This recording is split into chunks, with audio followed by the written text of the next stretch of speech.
Bonjour, bonjour, bonjour à tous. Donc, suite aujourd'hui donc de mon aventure dans le métro, quoique, pardonnez-moi.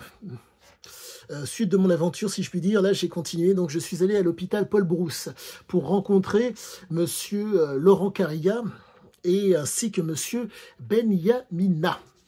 Ce sont des médecins dictologues et donc je n'ai pas pu les voir. Par contre, je suis tombé sur le personnel et ça a été tout bonnement génial. Donc, chemin faisant, donc, dans l'hôpital Paul Brousse, dans le service addictologie, j'avance et donc je vois tous les noms, donc Monsieur Karila et tout, Monsieur Benyamina. Et bref, bon, étant passé, si je puis dire, de l'autre côté, car me contentant de leurs vidéos, oh, petite joie, quoi. Et donc, je chemine et à la voyou, je ne passe pas devant en tout cas, je ne passe pas voir la secrétaire. Je vais directement dans le bureau de Monsieur Carilla. Je toque à la porte. Il n'était pas là. Qu'importe. Donc après, bon, je suis allé voir la secrétaire et j'ai exposé mon désir comment dire, d'apprendre, de connaître certaines choses sur le comportement de ces messieurs, les addicts. Et donc, la secrétaire m'a simplement indiqué, m'a donné un numéro de téléphone où le joindre, pour, comment dire, pour pouvoir espérer donc échanger avec eux, parce que, et encore c'est pas sûr, compte tenu du fait, d'après ce qu'elle me dit, c'était pas sûr, parce que compte tenu du fait que ces messieurs sont énormément sollicités, de par le fait que malheureusement l'addiction est une maladie qui prend énormément de Français, qui malheureusement est extrêmement problématique, parce que nos chers compatriotes ont besoin, entre guillemets, moi c'est mon avis du moment, de compenser, compte tenu que l'État gestionnaire prend énormément comment dire, énormément de place. Et quand vous vous retrouvez dans des, comment dire, dans des situations stressantes, il vous faut quelque chose, il vous faut un anxiolytique. Donc certains c'est les substances et d'autres c'est d'autres choses. Et d'autres c'est des comportements.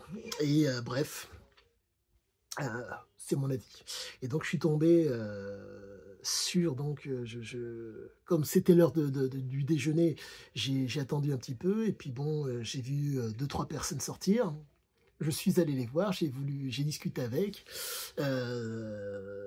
secrétaire d'un côté, médecin de l'autre, donc c'était une autre secrétaire qui ne pouvait pas m'aider, et là je suis tombé sur un addictologue.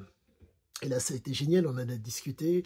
Il m'a expliqué que pour avoir d'autant plus de renseignements, acheter le livre de Laurent Carilla, ce qui ne m'intéresse pas plus que ça, car quoique je pourrais, mais bon, j'avoue que de par mes nombreuses lectures, je reste focalisé sur mes lectures, et si je peux rencontrer, entre guillemets, le spécialiste du sujet que je souhaite traiter, les corrélations que j'arriverai à faire avec les écrits que je fais et avec les écrits que je lis, je dirais pas qu'ils colleront de source, mais pas loin, pas loin, pas loin.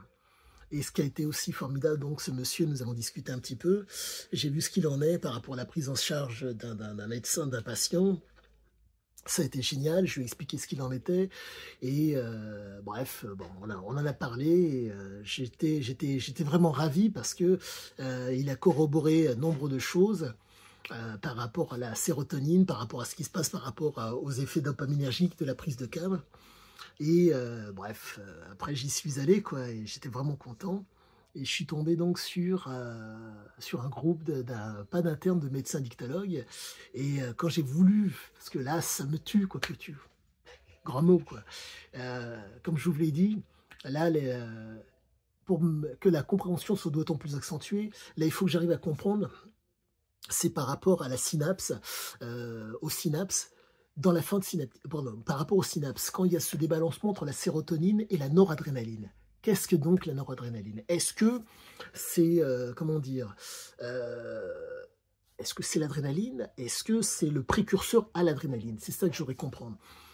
Je me répète, comme je vous avais dit la dernière fois, c'est le détail qui fait que, mais comprenez que le bon mot placé au bon endroit vous permet de comprendre vous comprendre la phrase. Je ne suis pas un, comment dire, je ne suis pas un médecin, mais Au-delà de ça, je me défends vaille que vaille, j'essaie vaille que vaille d'écouter, d'être extrêmement pointu dans mon écoute, en tout cas attentif dans mon écoute, ce qui fait qu'aujourd'hui, avec mes nombreuses relectures et les nombreux visionnages de vidéos sur les addicts, je vois d'autant plus de choses et je comprends d'autant plus les choses qui, au demeurant, étaient, comment dire, un petit peu évasives, ou comment dire, que je voyais sans pour autant comprendre. Et donc, mes nombreuses lectures, les à côté que je fais, les vidéos, j'ai la chance de pouvoir voir sur, par exemple, Monsieur Jean-Louis Vénis, que vous pourrez voir, pardonnez-moi, pardonnez-moi, oh misère, que vous pouvez voir dans ma playlist, les vidéos de Laurent Carilla, voire même certains propos tenus par exemple, Loïc Floch-Prigent qui vous explique, petit détail, petit aparté, mais pour que je reviendrai après ça, qui vous explique que nombre de gens cherchent, comment dire, quand vous êtes un créatif, à faire en sorte que eux, les gestionnaires, cherchent à vous expliquer ce que vous devez faire, mais celui qui fait le travail, c'est le créatif. Donc il exploite ses capacités pour, entre guillemets, maximiser, optimiser ou maximiser les résultats sur le terrain. Et le gestionnaire fait partie d'un ensemble qui a son utilité, mais le problème, il ne fait pas le job. Pour résumer la chose, il y a celui qui met sa peau au bout du fusil et il y a celui qui vous dit « tu devrais faire ». Donc c'est complètement différent. Et donc bref, petit aparté, petite digression pour vous dire simplement que ces internes, donc, un de ces médecins m'a dirigé donc vers la secrétaire de Laurent Carilla et de Monsieur Benyamina, et ça a été génial. Et là, j'ai pu expliquer mon désir de voir ces messieurs pour, pardonnez-moi, pour comprendre d'autant mieux l'homme. Et chose que m'avait dit hier monsieur le docteur Nguyen, qui m'a marqué, qui me consolide dans le fait que je vais continuer vaille que vaille. On ne peut traiter un patient que quand il est présent. Et je ne suis pas un thérapeute, je suis un écrivain qui essaie de comprendre et qui essaye vaille que vaille avec sa neuroplasticité, je pense, d'homme qui arrive à raisonner et qui parfois, voire même qui, on verra dans l'avenir, je pense que je réfléchis, essaye vaille que vaille de comprendre par le biais de, comment dire, d'un raisonnement, quoi, comprendre, apprendre, connaître et savoir, qui sont des éléments qui ne sont pas exhaustifs pour être dans le raisonnement.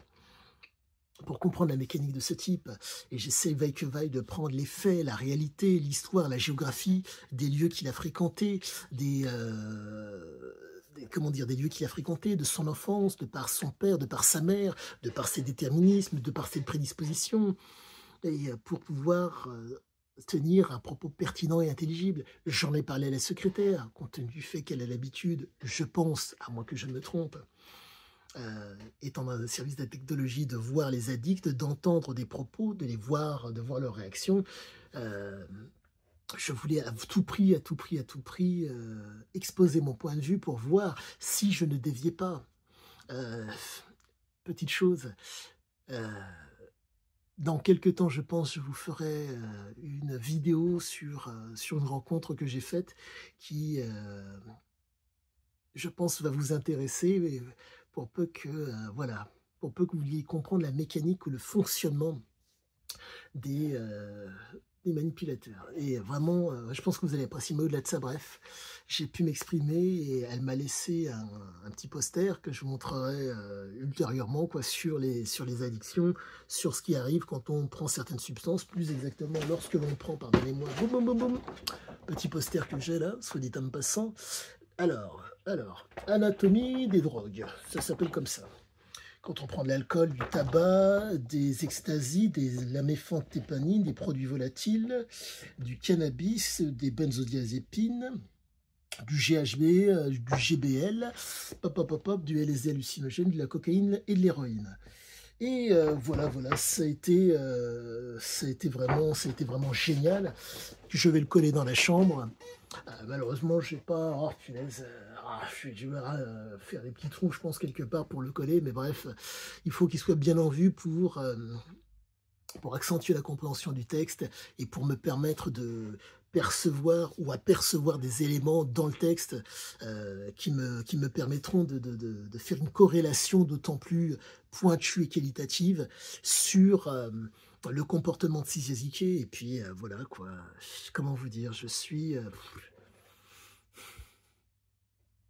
aux anges, je suis aux anges. Je suis en plein dedans. Le travail, faut avancer, faut avancer, faut avancer, faut rien lâcher. Je pense que de toute façon, ça va continuer. Vous serez toujours tenu au courant. À petite chose, je vous expliquerai dans une autre vidéo, je pense, comment ça s'appelle, comment entre guillemets casser le déterminisme. Qu'est-ce qui peut, comment dire, participe au fait de casser le déterminisme. Sans pour autant prendre quoi que ce soit. Je vais vous donner des éléments extrêmement qualitatifs, extrêmement pointus. Je pense que cela va vous plaire et je pense que pour bon nombre d'entre vous, ça va, je pense peut-être que ça va changer vos vies dans le bon sens. Mais sachez-le,